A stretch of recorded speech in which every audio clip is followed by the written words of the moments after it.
Hi everyone, welcome to this video. This video is not part of my normal schedule. It's also not a normal video. In this chess video, I'm playing against Jim from Jim's Chess channel, and also playing against, even though the handle here says is that for Jim's channel, also playing against A Noobs Life, that's that channel, David. And it's essentially a consultation game and dual commentary at the same time. So you'll hear me talking about my moves as I play them, and my opponent's moves for that matter as well. Oh, the Scotch. Interesting. Well, forces my hand a bit. Not so much you can do against the Scotch on that move. Have to take, really. Oh, the Scotch Gambit. Okay, this is actually an opening I play as white quite often. So, let's see here. I will go for this line. There are different ways black can play this, and white can continue here in different ways. So anyway, Jim and David, or A Noob's Life, however you prefer to call them, they are consulting and both recording their thoughts on this game, and you can find their thoughts and their commentary on their channel when they post it, and I'll provide a link to that at that time. So this is an interesting moment.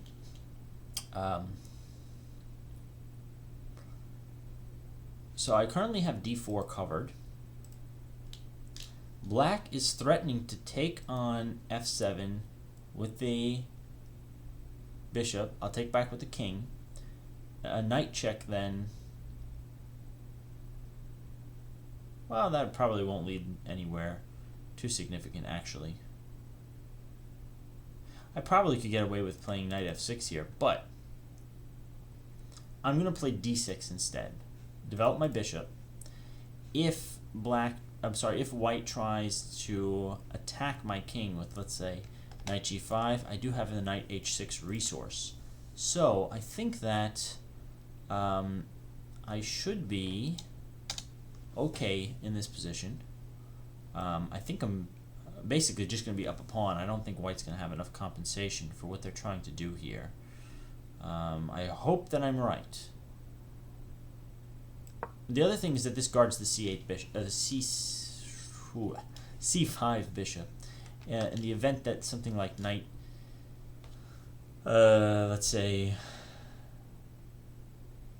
I mean, one eventuality or one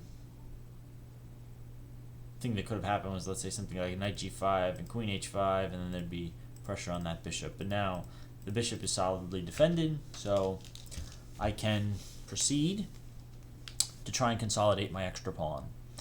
I'm not sure if that was the correct move to play in this position. Move I'm a little bit worried about, actually, to be honest, is c3. The idea of c3 is that they're just going to take back on d4. It's very simple. But the other advantage to d6 is then I would have bishop g4 pinning. So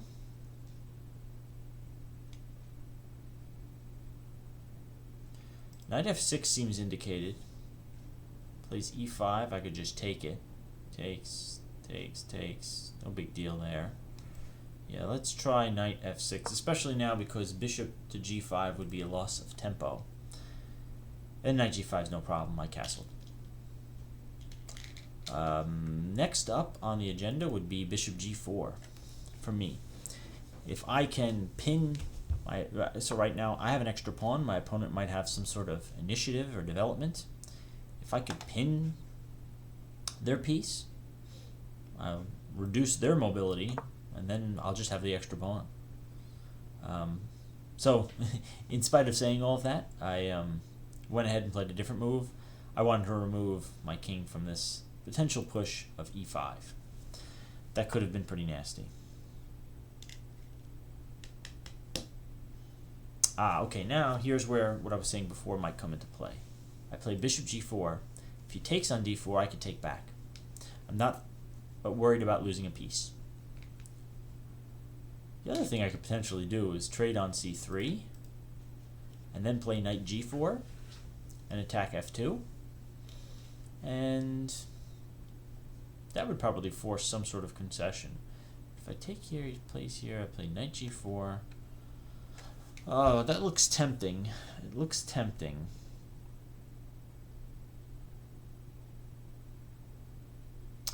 That's kind of hard to resist, actually. But then he plays knight f1.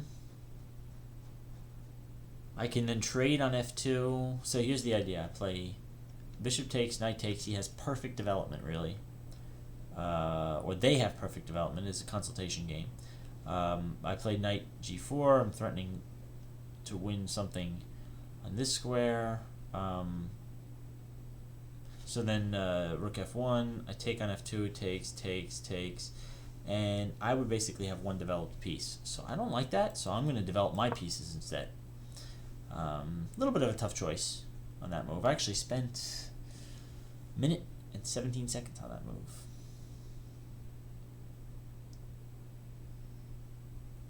I'm currently down on the clock by a minute, which is surprising in some way, I guess, because I don't have to confer with a partner, but I have to talk to my pieces, find out where they want to go. That bishop wasn't happy on c8. Right? Think about who belongs on the g4 square. The knight, who's already got a good spot, or the bishop? Well, maybe the bishop. Now the other thing, just to stop talking in sort of an abstract sense here, whenever you play a move like this, you have to be prepared for what do they do on h3. Well, I could trade then some pieces. I could take on f3. I could also try and swing back. No, I wouldn't want to play bishop e6. Allow him to take. Yeah. So clearly I should have been more prepared for this move. This makes a lot of sense. X my bishop what it's doing.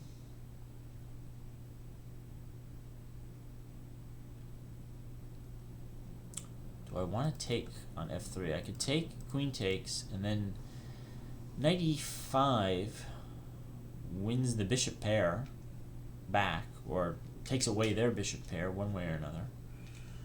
d4 is still under control. I think I'm going to go for that. And it seems like a position where, okay, not too much can go wrong, if I'm not mistaken. So let's see what happens. It undoubles my pawns, which wasn't really that big of a concern. So the whole thing here is I want to refrain from playing d takes c3 if I can help it. And I've gotten enough pressure on the d4 square where I don't have to.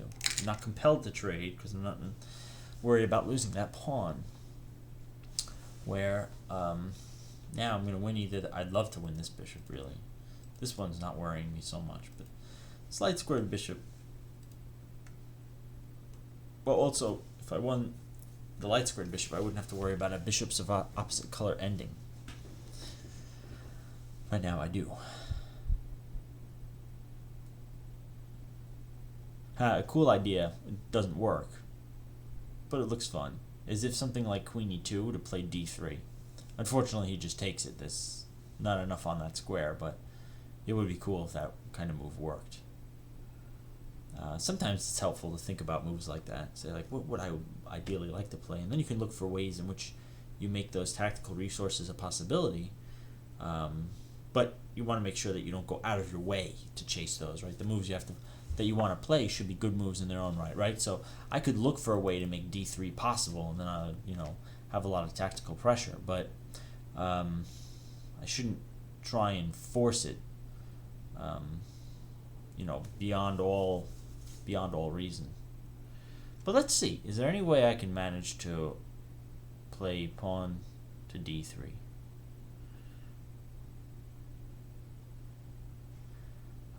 Well, if I kick the bishop away, I mean, it doesn't have the same effect as winning the bishop, but if I kick the bishop away, then I could do that. I also could just take the bishop.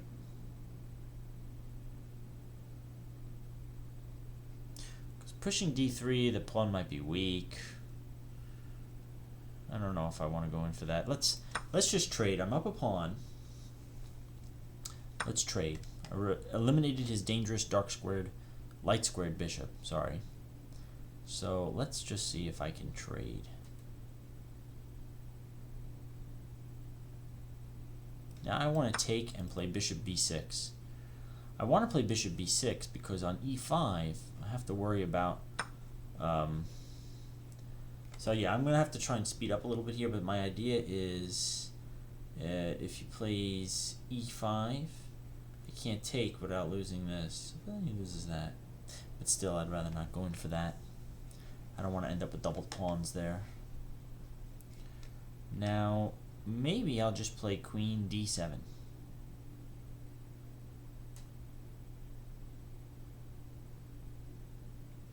Maybe I'll play h6 first. I don't want him to be able to play bishop g5 at any point. Right, if bishop b6, then he has bishop g5. That's annoying. h6, e5. I can try and retreat the knight, but that doesn't look good. So let's go for this.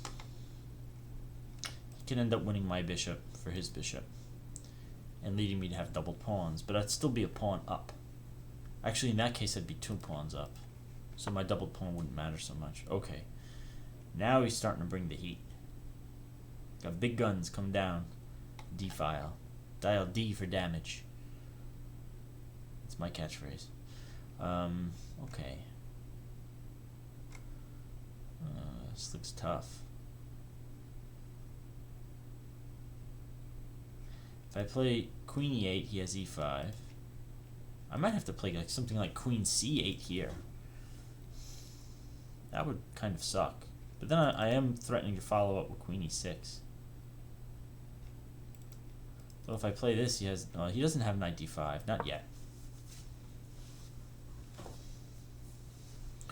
So let's try this.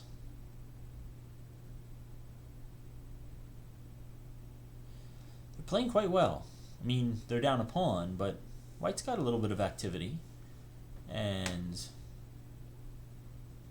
it's not immediately obvious to me how I'm going to neutralize the pressure that they have. I'd love to throw the check on f2 in the future if I can, but don't know if that's actually going to work. Let me just make sure this is recording. Yes, it is. Okay. It'd be embarrassing if it wasn't.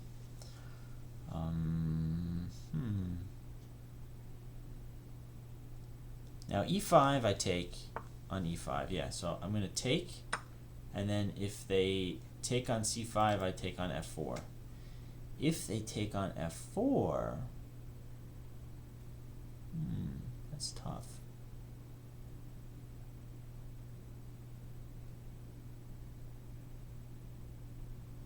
If they take on f4 with the bishop, well, if they take with the rook, I could retreat to b6 at the very least. If they take with the bishop, I have to play knight d7 to cover my bishop. Then rook takes down here, queen takes is not a big deal, as far as I'm concerned. They'll have 2 minor pieces for the rook. I'll have for a rook and a pawn. Fairly even. That's actually a good way for them to go, probably. But let's say bishop takes knight d7, and then I don't know, knight d5. That looks nasty. I guess I have rook e8, but that just looks nasty. Yeah, that was good.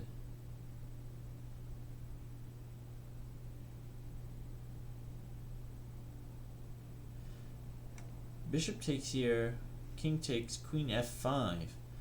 That doesn't seem to do anything special.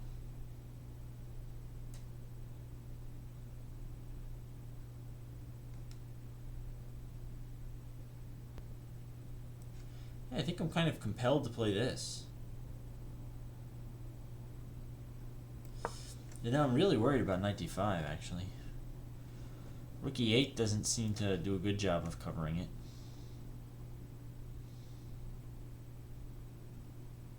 All tied up in knots, really.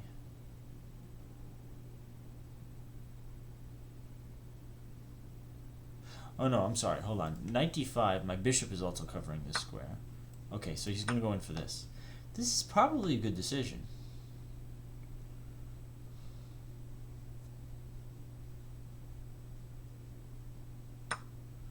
Yeah, this is probably a pretty good decision on their part, but I think I'm okay. We're going to find out soon enough, actually. Can I counterattack the rook? No. He's got his knight here.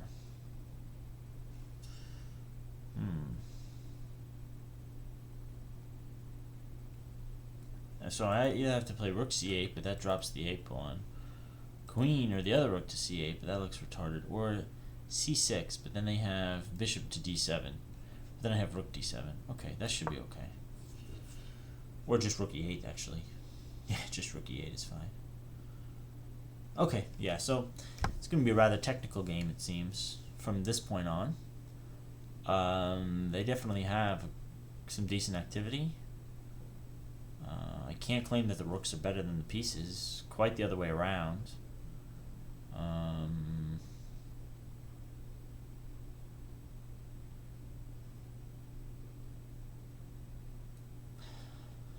Yeah, at this point, really all just about trying to outmaneuver them. I bring a rook to e8 or d8 next, depending on what they do. I wonder if knight e4 here by my opponents may be a good option. Try and get that knight to d6 instead of putting a bishop or a queen there. So knight e4, where would I go?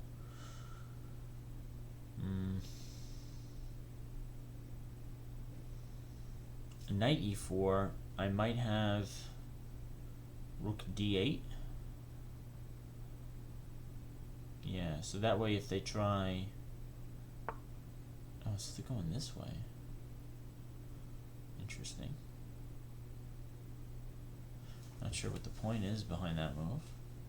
Well, I don't have e7, but I have e6.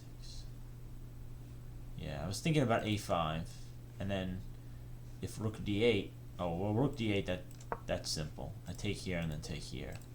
So let's just, yeah, we'll do this. We'll kick the queen. We'll get a5 in for free. Don't mind gaining space. Yeah. Trying to get their queen active, huh?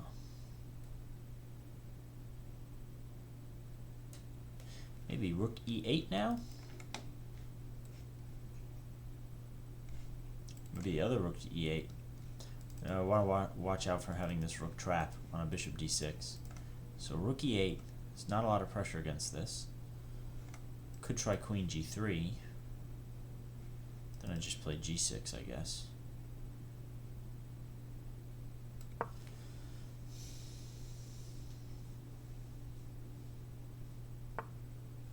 Yeah, so attack my queen, I'll attack your bishop.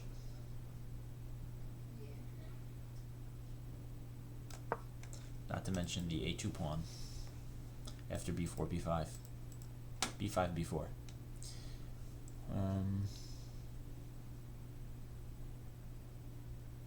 Also, I have queen g6 if necessary in a position like this. So now, yeah, maybe just b4, b5, b5, b4 now. Not sure what they're threatening at the moment. So I guess I'll go for it. Queen g6, I played queen g3, I played g6. I'm gonna go for it. My pieces are connected, everything's defended. Actually, it's kind of nice. I have no loose pieces whatsoever. Everything is connected. Yeah, I think I could just play g6. Right, let's think about this. Or should I play queen over and allow a trade and allow my pawns to be doubled? Could help my rook, actually. g6. g6. I just don't see... I don't see the problem with g6, but I'm just afraid I'm missing something. You know what? Let's play it anyway. Let's see what they have in store. I have moves like h5 or king h7, g5 if necessary, I guess, h5. Yeah. I am very curious to find out what their motivation is behind this move, other than the simple threat of checkmate, because this seems to just lose a piece. Now I should be up the exchange, and it should be a much easier win.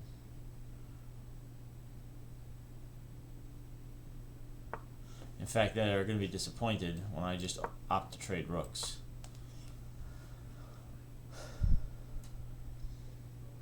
I don't want any pressure on my pawns.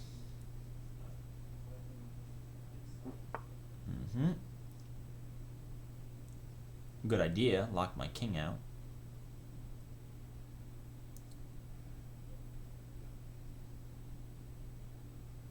Can I play my king over to e8? Kick that rook away? Let's try it. I don't see this rook doing anything else productive.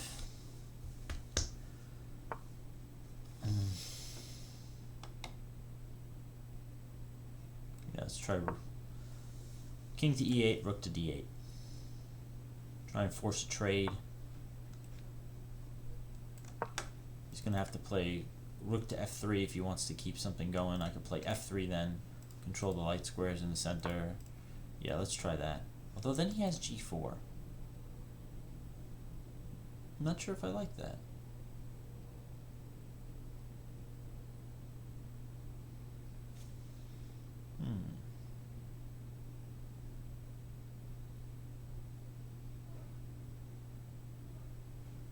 I don't need to control this square anymore. I already control it. If I already own it, why try and own it again? Alright, let's go for this. This looks relatively simple. So knight to b8, no, that loses. Knight to a4. It's really the only sensible move. Now I can play the rooks up, threaten some sort of checkmate, which could be cool. Let's see if he sees it. If they see it. They have to move one of these pawns or the rook. Right now this configuration is going to be mated. So a move other than one of the pieces highlighted in red should lose. Okay, now does this still lose or is this okay? Check, king h2, check, king g3, check, king here, check, he runs away. No. Yes. Now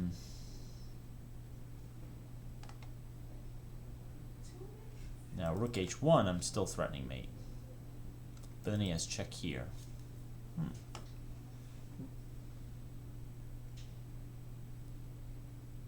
Alright. I don't have a lot of time left, so I'm going to play this. Another idea is h6, which might renew the mate threat. Oh, for that matter, just g5 would have done it. This was stupid. Just g5 and then you're threatened with mate again. Yeah, let's try that. g5. This renews the mate threat. Does feel nice to get the king off the back row though. So he gets out of it just in time, really. Although I think I get to win this piece now.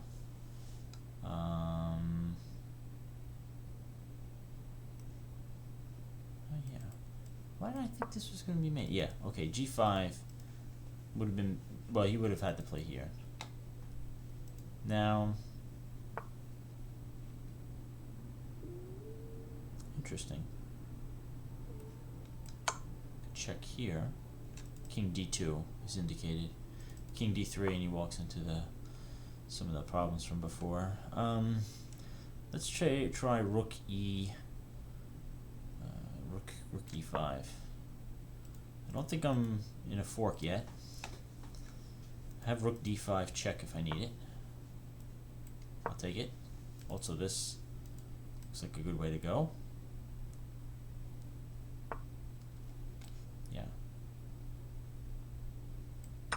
Got the pawn. Still no check here. That was a little tricky, actually. Wriggled out of that mating net pretty nicely. but I think it's all over. Or is it? H5. Let's go for H5. Give myself an outside passed pawn, if I can manage, without getting checkmated. Oh, it also comes after F3. I didn't even notice that. I'm being perfectly honest here. I did not notice. Check.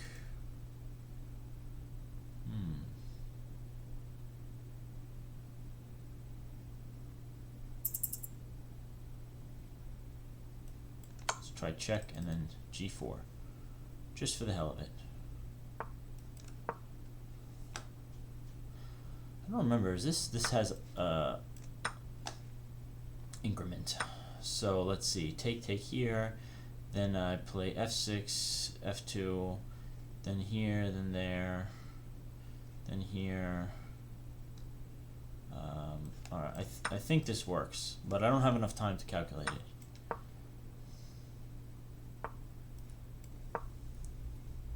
Can play here.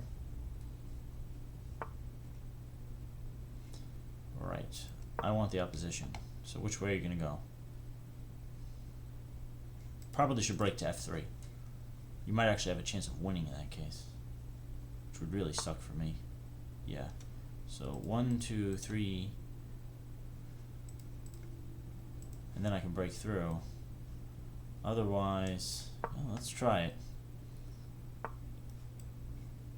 Oh, what am I talking about? It takes me a little bit longer than I thought to break through here.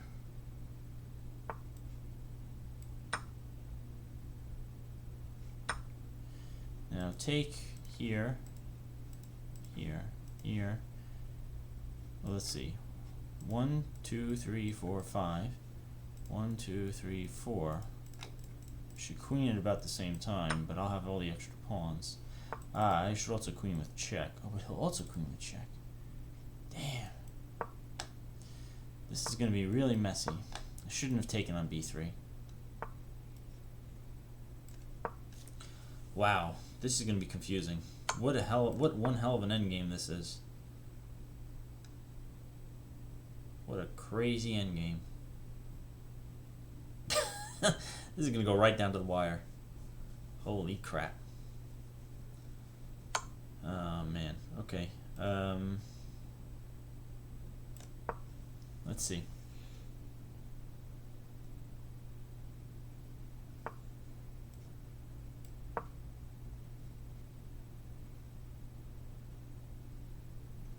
Box my king in.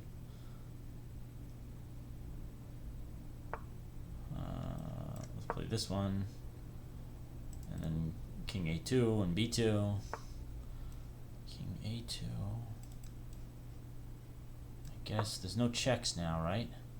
So he has to try and stop the pawn somehow. But I have A3. Let's try A3 and B2. But then he's going to take. So let's play here. Oh, he takes this with check. Oh, crap.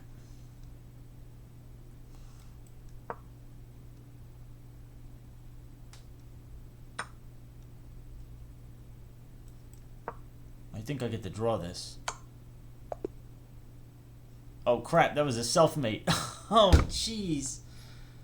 What the heck did I do? Wow.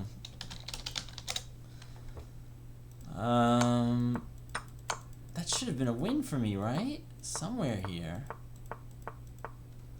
I mean, that's good, right?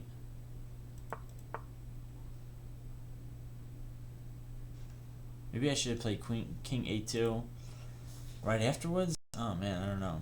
Okay.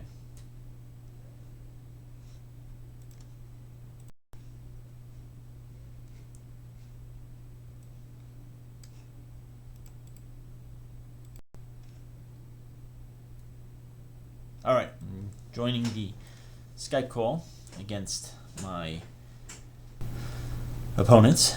Hello? Late at night there, Billy? Hey, Devin. Hey. That was a fun game. Yeah, that was a good one. That came right down to the wire. Nice game. Very well played. Totally, after we gave you the bishop, then you totally had a winning game there. Yeah, definitely. It felt like a win, and then I thought, well, I'll win it in the king and Go pawn for that endgame. winning king and pawn endgame. Yeah, you're a pawn up. It was tricky. I don't know. Yeah, I think maybe maybe instead of it's actually your doubled pawns do a pretty good job of holding my own pawns back. 3 pawns. Yeah. I mean, the other thing I was considering was on move 48, king g5 instead, and our kings would get locked on the king side, and then see if I could break my majority through. But I didn't think I could, so I also miscalculated how fast I was going to be able to get to your pawns. Right. So. Yeah. Well, you also gave me the choice of choosing whether to go to the king side or the queen side. Oh, yeah. And certainly the king side is Right. where you have to go for any winning chances, I think. Right, exactly. Yeah. I had to go to that side when you moved the pawn. Right. I don't know. I was wondering if you could just kind of sit there for a while. But I guess you can't make any more progress with your pawns. Yeah, the way that they are situated, you're right. I don't think I can, unfortunately. Yeah, so that's... I mean, the one thing I could try, you know what, actually?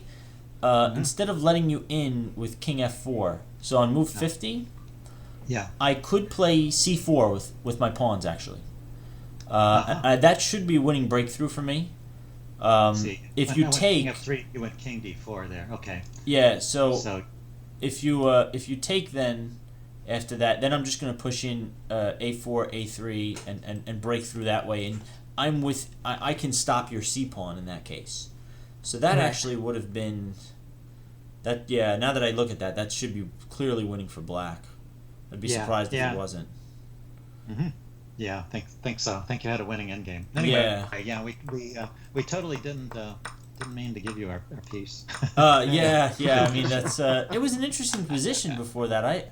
I mean, certainly after I'm up a bishop, or basically up an exchange, it should be a good position for me, but before that, before that, with 2 pieces versus a rook and a pawn, basically. Yeah, I thought White had a good game there. I thought so too. Yeah, I mean, I don't necessarily think I'm worse, but it's not. I gotta defend, and I'm not sure who's gonna come out. It's a tight game then. So yeah, that was a good one, and then.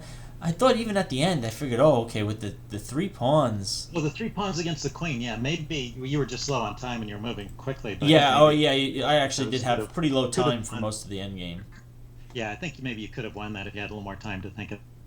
Yeah, but it's a very tricky end game, and once I gave up that 1 pawn, the b3 pawn, and it was pretty bad. And I think that there was probably a way to draw it.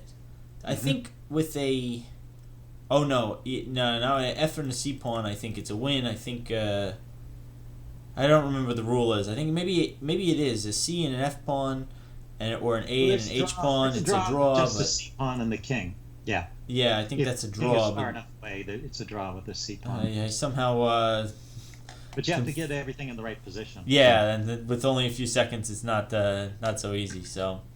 Yeah, you gotta go to the corner with your king. Put the king on. Yeah. Very well played though. Very well played. This was fun. I enjoyed the format. I look forward to seeing the other side of it. So. Cool. Well, do you want to do anything more with this call, or do you want to call this a day for this? I think for this session, unfortunately, I can't spend too much more time, so I might as well call it a day. But I'll link to your videos when I see it up, and I'll send you the link for this one as well. Thanks. Right. Yeah, I'll keep you guys posted. Like I said, sometimes my videos don't come out so well. Yeah, I was just having a listen at my video. Because with OBS it's super fast, and I'm hearing myself loud enough, but I don't hear Jim loud enough. Oh, really? That's too bad. So are you playing my voice through your speakers there and recording it? Or no. I've just noticed that the desktop audio setting that I have on the software is super low, so that might be the reason why. Yeah, well, at the very least, that should make for an interesting video. It will sound a little bit like you're talking to to yourself, I suppose. But that should be interesting. Take a look at what kind of video I've captured, and I'll let you guys know what kind of state it's in, and if I can turn it into a video. And, yeah, just let us and know. you guys do the same with, if you've got anything that you Yeah, can. sure. I will proceed in this way. I will wait for your message, Jim. Okay. And if your video is good, then I'll post mine. Okay, that's great. Okay. Otherwise, I will just wait for our next meetup, and then having my software record just better. And you'll check out your footage, Tony. Devin, I mean. Oh yes. I will, and I mean on this end it should be all right. So then I'll upload it and send you the link. Yeah. Yeah. So yeah, I enjoyed this. I wouldn't mind doing it again. I was